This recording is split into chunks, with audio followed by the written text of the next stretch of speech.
Prime Minister Robert Mugabe of Zimbabwe receives the freedom of his country's capital, Harare. In the 2.5 years since independence from Britain, Mugabe has managed to discard the image given to him by whites of being a Marxist extremist. Instead, he has emerged as a fair-minded and intelligent politician. He's needed both qualities, and he needs them now more than ever.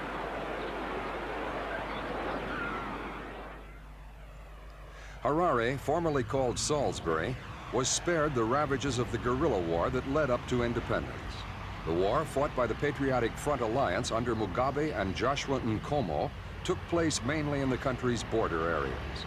So while it badly disrupted the economy in rural areas, the country's basic infrastructure remained intact.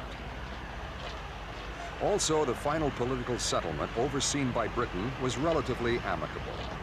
The majority of whites did not pull out, taking with them the country's reserves and assets, as has happened in other former colonies.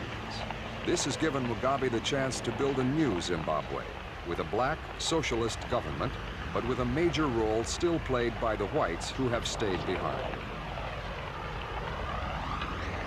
About 40,000 whites have left since independence, about a fifth of the total.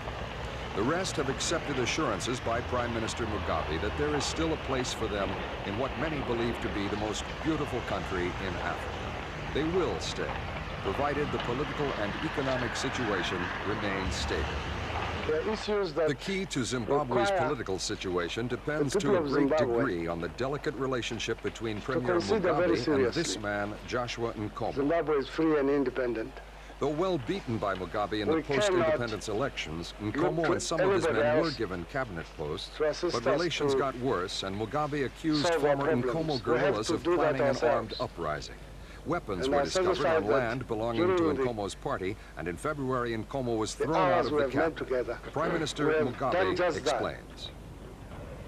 We took the action that you know us to have taken in dismissing Joshua Nkomo and some of his aides, and also in arresting some members of our National Army in the command who were responsible for hiding these arms. Although we took these actions, which dashed perhaps in some minds the hope of unity, we did not blanket every member of ZAPU with our charges. It is because of this that we are going to embark on the program of paramilitary training, and also because there are dissidents amongst us, and dissidents stemming from ZAPU who would want to destabilize society